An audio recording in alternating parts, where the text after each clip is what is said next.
Your dream vacation to Bali starts from rupees 22,999 only with GT Holidays, South India's #1 travel brand. Hi Parvathy, welcome to Galatta Plus. Hi, thank you. Been a long time. Yeah. I think I spoke to you last during Puru. Yes. Actually, even otherwise, it's been a long time since one has seen you, I don't know, in press, media, anything. Yeah. There haven't been too many films of yours. Yeah. What have you been doing with yourself? Just living. What do you do for living? Just living. No, I'm kidding. Listen, it is kind of untrue that I have not been seen. It's just 6 months ago, Kadak Singh released. It's just that the media... That's a long time in these... Yeah, but I think that's just like unnecessary pressure of just keeping up a certain pace in putting out work. Yeah. It's almost like influencer culture, isn't it? It's like content creation culture. It's like, oh, you didn't put reel in 3 days, your engagement is going to go down. I mean, I refuse to be part of that. First of all, that, and then I did Kadak Singh, there was Doota releasing. So I personally feel like the period of media that I had to interact, which was heavy in IFFI, because I had 2 screenings in IFFI, and there were very many interviews that I did where I had to speak in multiple languages. And I felt, I think from January onwards, I was like, okay, now I can just like relax and focus on creating work. And I feel like it's kind of like through some very unnecessary osmosis, the content creation, hustle culture is kind of coming into film industry. I don't know what that sense of urgency is, where like if you don't do a movie, you're losing something. I don't know if you might remember, because you've spoken to me from like way from the beginning, right? I've always maintained that I'll only do a movie or be seen when I want to be seen. There is no rush to get anywhere. I'm already here. Yeah. There is no launching happening anymore. There is no milestone to achieve. Every single day that I'm living, getting to try and create everything becomes the milestone. And I'm so glad that all this time off period gives me that time to check in with myself. Right. Hey, wait, have you lost your center? Have you kind of gotten carried away in discourses that are not adding to the actual work? So I get that time, and I'm like, I'm not trading that for anything else. Right. No. You said this beautiful thing, which is that I'm already here. Yeah. And that's wonderful, because you've been here a long time, you've done all kinds of roles. What makes you say yes to a role? Let's take Ullozhukku, which you are promoting now. What makes you say yes to something like this? Okay, Ullozhukku was a longer journey than any other film that I've ever done, because Christo met me in 2018. He came home. Christo Tomi, the director. Yes. Yeah. Christo Tomi, the director, sorry. So he came to my house, to my mom and dad's house, actually. I was just chilling there for a while, and Geetu called me. Actually, Geetu said, you have to listen to this guy's script, it's fantastic, you know. And I was like, okay, I gotta trust Geetu. And then he came over, he told me the story, and for the first time, I felt, I can't do this. It's too dark for me. It's too heavy for me. I don't think I'll understand it. I don't think I have the life experience to understand it. So I told Christo exactly that. And I also said that, and maybe because of that, I'm not understanding some of her decisions in this. So like, no, I think I'm not at the right place in the right time for this role. Mm-hmm. There was nothing wrong with the screenplay. It was brilliant. It was so like, it was like crystal clear water. And then about 4 years later, Christo connects with me again. He checked in with me in between saying that, do you think you want to like reread it again or something? And then COVID was happening, life was happening, and then I didn't do it. And then again, when he contacted me, he said, there are new producers attached to the movie. And he was already finding funding a little difficult in 2018. So when he got in touch with me saying that, you know, RSVP, Hani Trehan and Abhishek Chaubey are there, not that like elevated it. I was like, oh, thank God you've got them. Like, I was so happy for him. Mm-hmm. And then he was like, but I've also reworked the screenplay a little bit. Mm-hmm. It's crisper now, so do you want to read it? He sent it to me, and I still only got halfway through. It's unheard of. In my life, I've never not finished a screenplay. If I start reading it, I'll finish it. I actually called him after reading it till interval, and I said, you know, it's just, I can't read it. It's taking my life away. That's how honest it is. So can you narrate the second half for me? Like, I was shameless. So he actually met me for coffee, and he's the sweetest guy. You know his smile now, right? Like, he's like, yeah, no, I'll narrate it. And then he narrated, and suddenly it became clear to me. I don't know if it is 4 years of my own life experiences that I could understand Maybe Anju you better. became a darker person. I am really dark. Really dark stuff did happen to me, and I was like, no, I think I get it. I think I can just jump into it now. So I said yes, but I also was like, do you think we can get Urvashi? Like, I was so that was your greedy. suggestion. Actually, I think it was already in their mind, but in my head, I was like, it's gotta be Urvashi, come on. And I think it just pushed them also. And Urvashi, I heard from Christo later when he said that she also was happy to know I was cast, and I was like, thank God. It is like I blush when I hear that. And so then it became a thing. But then I started shoot. And I realized, oh, I'm not ready. I'm still not ready for this, because each day was a huge challenge on set. Just to understand, because I haven't read a script that is just so unadulterated in a character's intention, without making it like too boring and all that. And I just couldn't get her. Like, I was like, well, why? And then I couldn't even ask questions. Like, that's my first thing to do, right? Like, ask a lot of questions. And I came to a realization that even question answers are not going to, you have to go with your intuition here. You have to go into trust falls here. And each trust fall costs you many years and grey hair. So, yeah. The name Parvathy is synonymous with strong women characters. That's the way you've planned your career. Even if it's somebody like Kanchanamala, who's today's generation could think, oh, what a loser kind of a person, but there's a big strength in her love for this man. Yeah. And like what I'm saying is, maybe today people might say, why doesn't she move on? That way I'm saying, there's like, Sure. but there's strength in her stubbornness or whatever it is, right? So you've always played takeoff or this or that. Is this also one of those characters? First question. Second question is, have you ever considered playing, because in this world, there are many weak women, there are many weak men. We never get to see many of them on screen. Have you ever considered doing that just to get into the psyche of those kind of people? Okay, I'll be honest with you. I didn't plan my career to play strong women. Sorry to interrupt, but it's also probably who you are, and so that reflects in... But I also feel like when I started acting, Malayalam cinema or generally in cinema itself, I came in at the time when a certain wave started. So it just so happened that it collided and I just rode that wave. Yeah. So I felt like it wasn't really, and I don't have a strategy and a PR team and management team, nothing I have. So it's literally what comes to me and what I intuitively feel like saying yes. It wasn't as it is... allegedly people say that, oh, it's all about wokeness and stuff. I'm like, I just genuinely connected and I did that. But at this point, when I look back, I realize I hadn't actually looked at them as just strong women. I found elements that they were lost. Tessa was lost, equally lost as she was strong. Kanchanamala was equally weak as she was strong. The fact is, it can't not coexist. There can't be one dimension. It can't be. So in Kanchanamala's belief in the fact that this love is going to transcend death, for me, I still remember why I said yes to the film. It's not because I personally believe in a love like that. I don't. But Kanchanamala does. And I wanted to try and see what it is like to portray. So she is nothing like me. Okay? I cannot be more different than Kanchanamala. And I cannot, by the way, be even more different than Tessa. A lot of people think that me and Tessa are very much alike and all that, but yeah, that's just a lot of mannerisms and my glasses that were used in the film. But beyond that, there isn't much. So I also kind of like Samira a little more. I feel like, you see, she's the most vulnerable, but that's also what makes her the strongest. Because she gets to not have the luxury to think about the decisions. She has to immediately make it. So I don't genuinely look at any of my characters through the lens of strong character.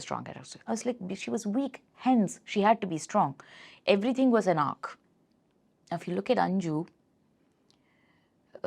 it's like taking this equation of weak to strong to the nth degree. Anju in Ullozhukku is taking this equation of weak, therefore I'm strong, strong, therefore I'm weak, is taken to the nth degree that it will blow your mind. Because you will not, it's not like, oh, you watch her and she does something and you're like, oh, I get her. you won't get her. It's like, why are you doing that?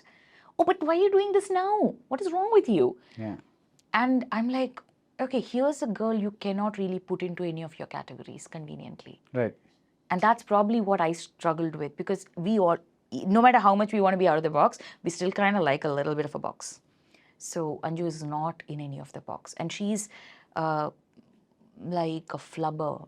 She's constantly changing shape, and you're like, can you settle down and figure out? But then you realize that's a living human being who also was impacted by her surrounding and culture, what that was forced upon her, and she's coming out of it.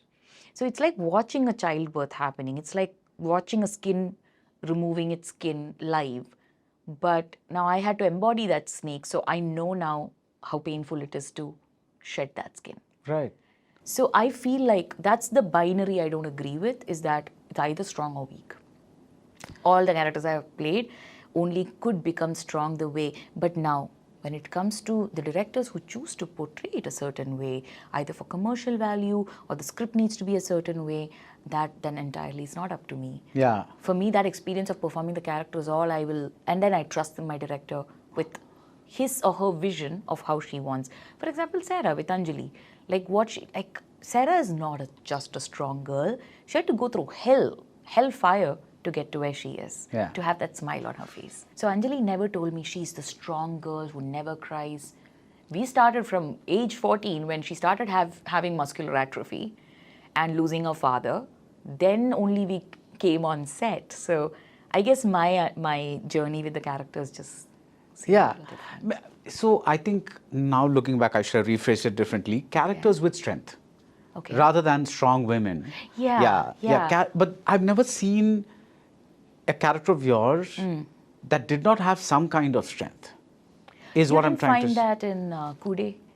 In Sophie, you didn't think that she is someone who is a lot more under the pressure and the tentacles of the society than she could She even like is, but push forward. that scene, one of Anjali's most beautiful scenes, that scene where they two talk, Yeah. in that slightly ruined Yeah, kind of yeah. place. I don't know what place that is. Yeah, ruins. I was like, I really felt her.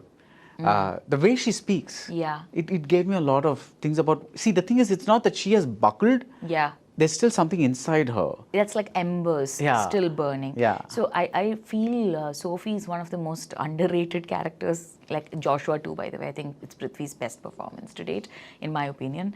And I feel like she only seemed strong whenever she was around Joshua. Yeah. You wouldn't find that with anybody else. Right. In the entire film. And then she takes on a whole new role when Joshua's father tells you should be there with him. Like that line. Like these are like all like stamped in my brain, these lines, because I still remember embodying that awareness that Sophie suddenly feeling like, I'm being trusted Yeah. by a family. Like this father's trusting me, like my father did.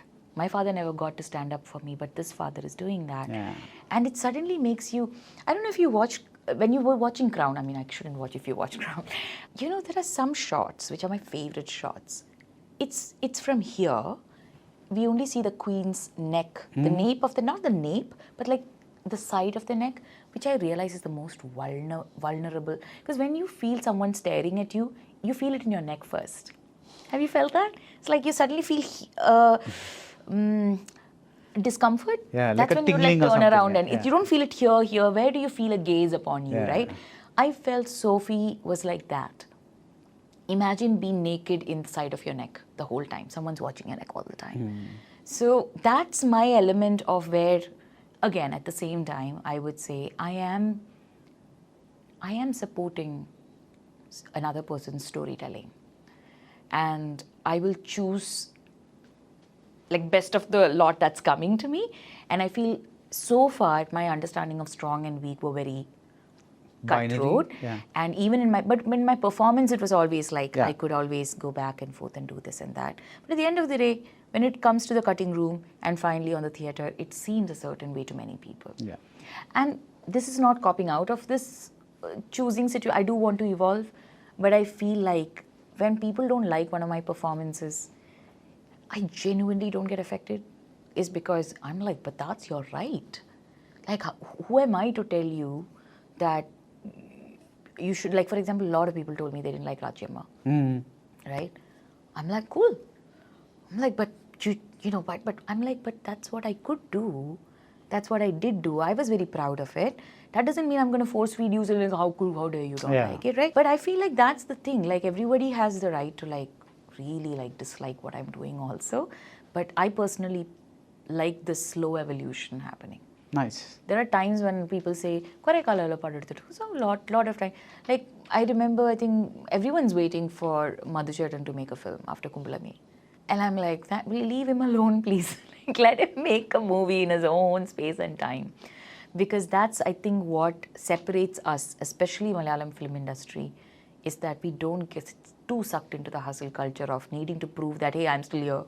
Right. You know? Right. Do you also sometimes select films because you want to work with a particular filmmaker? Let's take Thangalaan and Ranjith. Yeah. I don't know what kind of role you're playing, and of course I know it's a period film, it's an adventure, there's Vikram, all that kind of stuff. Is Ranjith one of the main reasons you said, I want to enter this man's world and see what it's like? Is that, or is that also, I want to first see my role and then...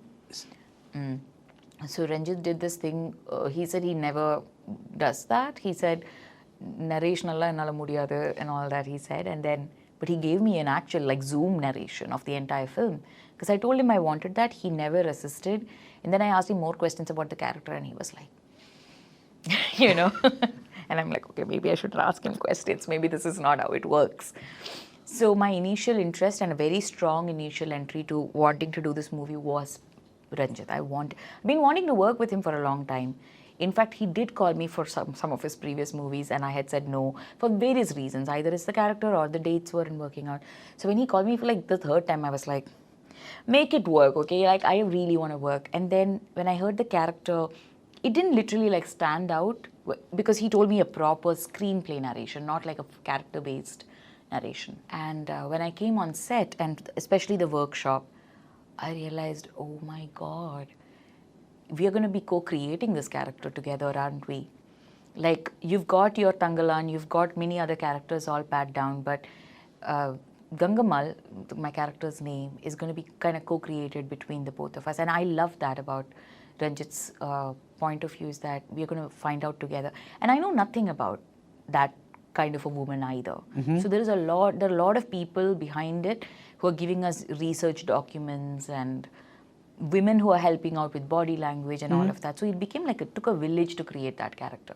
So yes, it was Ranjit initially, but then Gangamma kind of like took care of us. Right. Yeah. So you were talking about Malayalam cinema, takes its time, we're not in a rush and all that. But this year, Malayalam cinema has been in a, like, what do you call it, purple patch? Something. It's just been, Like when it rains, it pours kind of a thing. I'm so happy. Can I just like sort of barge in and say this? I started my year with Autumn. Okay, I rest my case. Yeah. I was like 5th of January, there was a preview screening of Autumn and I was like, this is going to be a good year, isn't it? Yeah. Phenomenal film. But even the more commercial films, they've been very interesting. I mean, my favorite film of the year is Premalu. Is it? Yeah, okay. it's just blew my mind. Because we did a Prema Yugam Brahmalu thing here, like Babenheimer. We did that here. I watched Premalu, I watched Brahma Yugam and then Premalu. Like the same day, back to back. Oh God, that could be more of a contrast. Exactly how we watched Oppenheimer and Barbie. Yeah, one highly composed, highly controlled, one very loose, very... Yeah, fireworks and tickles in your heart and all of that. I thoroughly enjoyed Manyumal, Avesham, Avesham, man. And then, of course, Premalu. But Brahmayugam took my breath away. Yeah. I just couldn't. I'm like, thank you, Rahul. Thanks. Right. But tell me, so Anjali Menon put out a thing saying that, but where are the women in these movies? What have you got to take it? Because one section of the audience has been like supporting Anjali, and another section of the asking, but these are stories about men, so how can you force fit women into them? So how do you look at this? I personally, the way I looked at it, I don't think Anjali asked the question first, and this is important to mention, is that the fourth wall of justice, which is the journalists, that's the media, is the one who brought up the question. Okay. So, and for the first time, I was so happy that it's not us who needed to take the first step in asking any of these questions. Yeah. It's taken a good 7 years of our lives asking questions. So much so that we are now grateful that even without us noticing it, a pattern of it, media is like, but hey guys, like, have you noticed something weird here? Like, yes, these are stories about men. You can't force it. I completely agree with that. And I also want to add to that and say, if people are showing us what they want to make, believe them. They are the ones who are producing. They have distribution power. They have the space in the industry. They're choosing to make these films. Why is there even a question? This is a fact now. So what we can do is make our films. Now, for example, if I end up, and this is not a concern that needs to be brushed away, by the way. I completely am with the concern. I'm just saying, are we asking it to the right people? I also don't think it needs to be asked to me. It's not my job. I'm not a producer. I'm not a distributor. Right. I'm not the decision maker here. I'm a hired actor. When I become a director, even then I'm a hired director. But when I'm the one making decisions about what kind of films should also populate, it also should be organic. Yeah, I mean, at this point, Barry, I don't believe that किसी को ना force करके कुछ नहीं करना चाहिए. Like, I genuinely feel you're showing us that these are the kind of films that are moving you, these are the kind of stories that are moving you, you're having fun making it, you do that. But at least there shouldn't be a conscious effort to brush off movies about that are predominantly about women. That's my big concern. Brush off. Are they being brushed off? I have gotten enough information about it. Is that the moment the word... So, you know, it's also very interesting. It's very convenient. There was a time being woke and being a feminist was very cool. And you would hear everybody speak up. Because that was good. It brought you clout, it brought you visibility, it brought you allyship, you know. So it's important to, like, just see all facts at the same time. So when you're seeing all of these come together and at one point it's kind of fizzled out, it's become a bit like talavali aidichu, that kind of a thing. So everyone's like conveniently also now moved on from the conversations. I'm not talking again about films, I'm saying conversations. So I've been told now, apparently the term female oriented shouldn't be used when you're pitching a story. You should kind of like steer clear of that because producers might just say, yeah, man. It also has a lot to do with what OTTs are doing at this point, what a Netflix or an Amazon or what their slate will look like based on that. There are so many like new directors that I have met who have told me, yeah, I mean, you are the main character, but we're going to pitch it as an equal thing and we're not going to say female oriented. I'm like, whatever gets you to make the movie, man. Like, I'm not going through your struggle. I don't know what are the elements in the market that is forcing people to make these decisions. But I know one thing for sure is I'm chill because I'm making these films. I'm taking my time. I'm learning things. And I'm glad that I can take a step back and media will ask the right questions. Right. And you're also glad that you're sitting in front of a poster, I'm not sure if it's visible, with two women. And That's it's the like, same you know, right? that's Yes. right, yeah. That's me and so Urvashi. that's, you tell me something. When, you know, you're such a student, right, when it comes to like first rank student, when it comes to roles and it's like, what is this, what is that, like kind of a teacher, tell me this answer kind of a thing. Me. Now, Urvashi is very spontaneous and she comes from that school of like I'm just going to learn my lines and just burst out and almost like what they used to call Sridevi, like switch on, switch off kind of actor. How did you guys mesh in terms of style, I'm saying? It's just... I don't know. It just feels like a fever dream still, frankly. I did learn a lot from her. She never, ever for once mocked me or asked me to change my way of asking questions. I felt like the most safest, nurturing co-actor space that I found in her is because she and I obviously don't have the same language in asking questions, but she also asks a lot of questions. But because, again, she might have been exactly like this. I mean, I've heard that even when she was like 14 years old, she had a way to get information out without making it too serious and studious and all that. But it is who I am, so I can't like change that and become all levity central. But JT does that, and it is something to behold. Like, and I think it has kind of brushed off on me a bit that I think my traps can relax a bit now. If I don't get the answer, I'm not too worried because you're trusting your instincts and your muscles and your body. She's gone through a lot. Urvashi, she as an actor in the industry, and she's been here. She's literally the senior most in our project in the whole film, right? She's one of those people who's practically grown up in the industry, you know. It's Yes. like, yeah. So it's her turf, really. So I actually was just witnessing her do. And one of the best things that happened, it's not even a comedic scene, by the way. There is a scene where I kind of lie to her. There's a lot of scenes like that. But there's one part where I actually have to, like, I'm lying, but I'm not lying. And I did that shot and she burst out laughing. I was like, did I mess up? Oh shit. Like, she's like, that was so good. It was like, you should do comedy. She said, I'm like, did she just tell me that I should do comedy? Like, I don't need anybody else's certificate now. But she said, no, it's about channeling that really honest nature of how flawed you are as a human. Mm-hmm. There is no concern about looking perfect, needing to be perfect. So I would say that I personally found that her and me are more similar than different. It's just that our languages are different. There is also a heavy weight of, this need of my generation, I feel, of, oh, idu kuda sari pannu, I have to also make this right, I have to also make this right, let me take on this also, is not there for her. So I also realized, okay, maybe I'll just keep this down for now, keep this down for now. We have time, we can relax and do everything. I think that attitude really helps her quite a bit. Nice. Plus the fact that, I don't think I can ever learn, or anybody can learn the skill of just being so skinless and loving. I think that's also her family. Kalpana Chechi was also like that. Kalaranjani Chechi also, when she played my mother. I think there is just this very genuine love for other people, and because of that also, she'll also give you 1 foot if you're messing around. Don't waste others' time. So did you spend a lot of time asking her old stories about older movies? Yes. Okay. I know so many things. Oh my guys. God, tell me something. I can't. And I'm really the whole time I was like, Chechi, please, can you write a book? Can you please write a book? Can you please? Because we need it. But she's like, maybe I should. And then she'll completely forget about that. But she's a bhandar of wisdom in terms of, and it's not so different. The kind of stuff that she had to go through and navigate without any of the supposed allyship and wokeness or anything, they went through it all alone.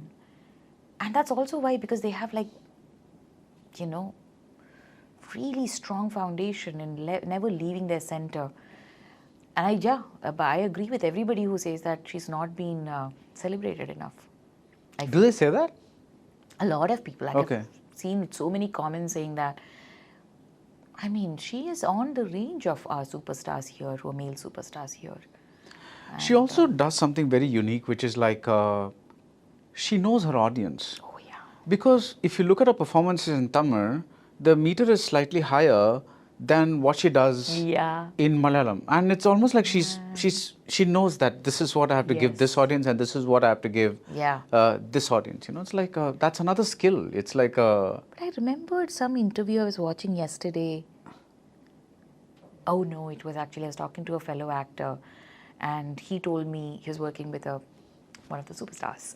And he said the same thing. He said, you have to be careful about how many realistic films you do and how many commercial films you do.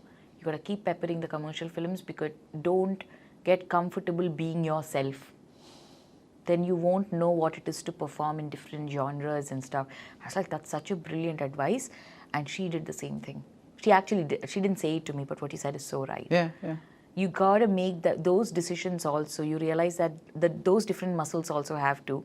Amitabh Bachchan can do a Bagban and then do Black and then do so many of these. And it's important to keep creating that. I love, and then K3G and all of that, all of right? That, yeah. I agree. Now, there is a bit of a landmark moment here. Bangalore has completed 10 years. Yes. When you look back at it, what's it like?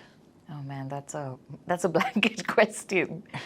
I remember I just sent Anjali a message happy 10 years of BD, and it changed my life really, because I'll tell you, after Maria and I had decided to stop acting, and I was done. I was like, I should just take a break at least. So I cut my hair, and then she found me at an airport. I found her and I went sheepishly trying to talk, and that entire thing also is such a filmy scene for me. And her recent blog post, I don't know if you read that one, she wrote a blog for the 10-year anniversary. Mm-hmm.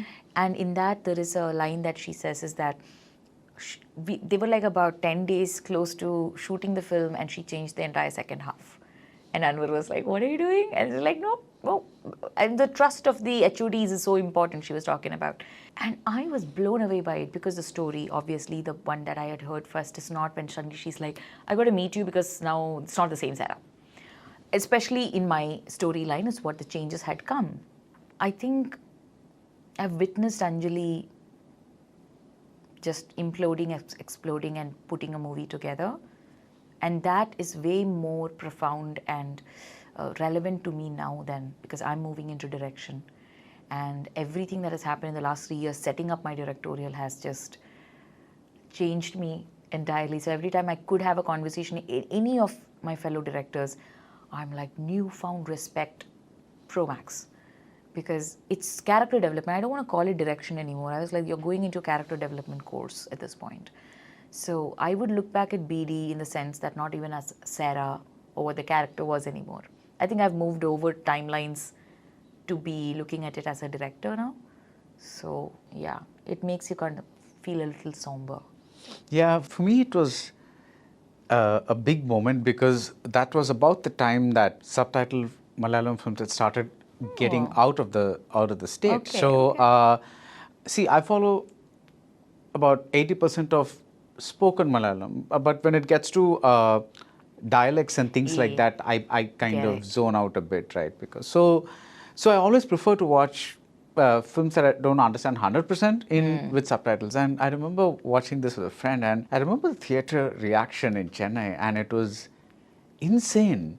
It was like people were just going crazy about so like Nivin and Dulquer and then your thing at the end and Fahad and the love for this movie is just, it is unbelievable. That people, if I do go out and somebody does recognize me even from a different language, like different state, they always say Bangalore Days. They're like, of course I know Bangalore Days. And then Charlie was the close next, but Bangalore Days did something to the entire fabric of how Malayalam cinema is perceived, especially outside.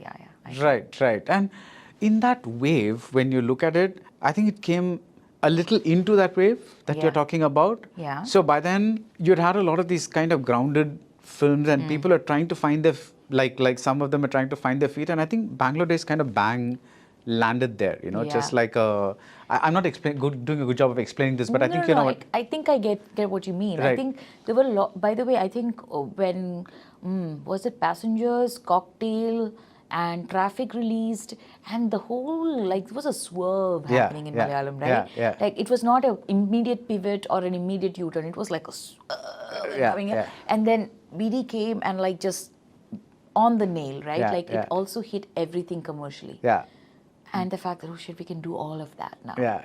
And it is such a boost for your confidence, especially for our industry, is when it's not just critically acclaimed. It is important to be critically acclaimed. We love that. But also, when we make money, our industry gets to thrive. And we, I think, know a lot more than, as in, we show it in our action that we know that formula doesn't work. Our audience will keep that reality check for us all the time. They're like, yeah, you try to do that three more times, we are not showing up. No matter whom you cast, we are not coming to watch it. So that keeps us very grounded as well. So what is your takeaway from, when the last time you spoke, you were saying that you take away things from characters. What is your takeaway from the character you played in Ullozhukku? Anju, I think she's called. Yeah, Anju.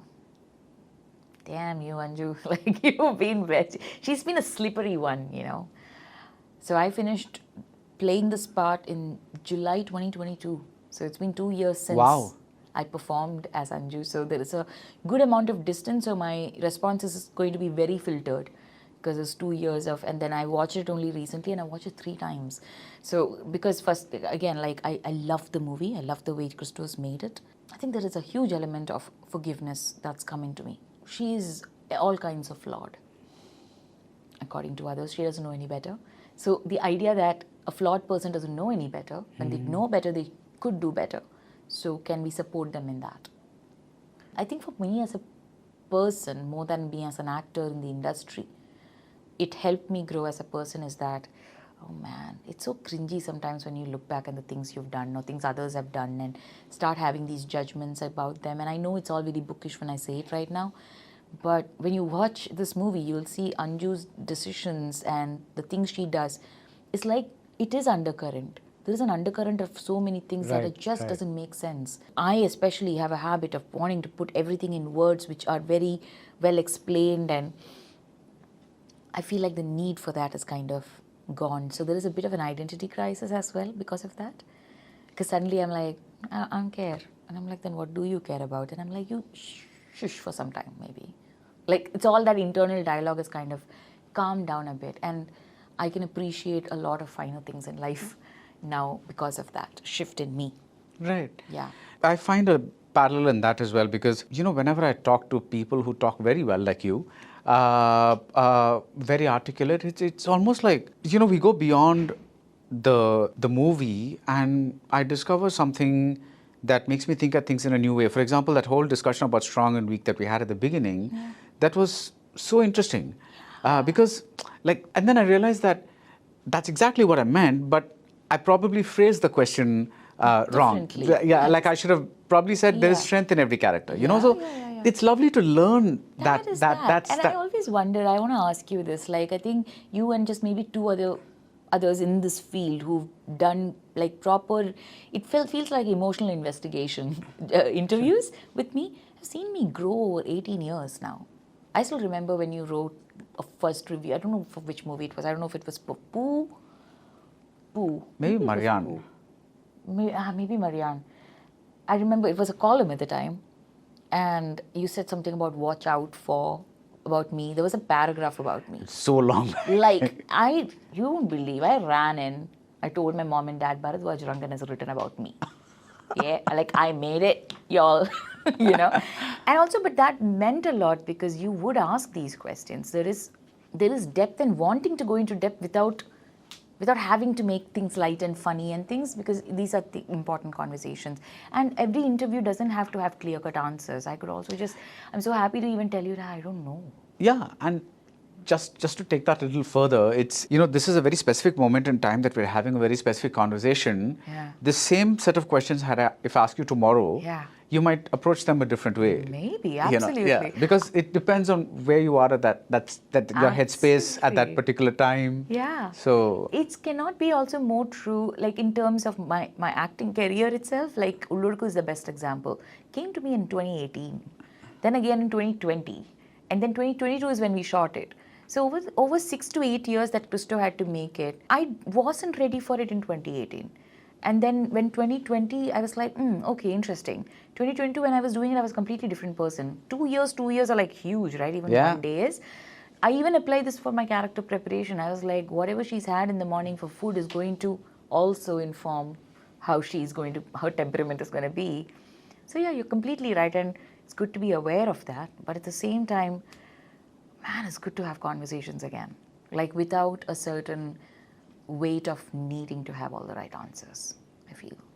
Right. It's important, I think. And I think it's important to also not insinuate and draw out conclusions from vague answers. Let things be vague. I feel like I can do that with you. I was like, I don't know.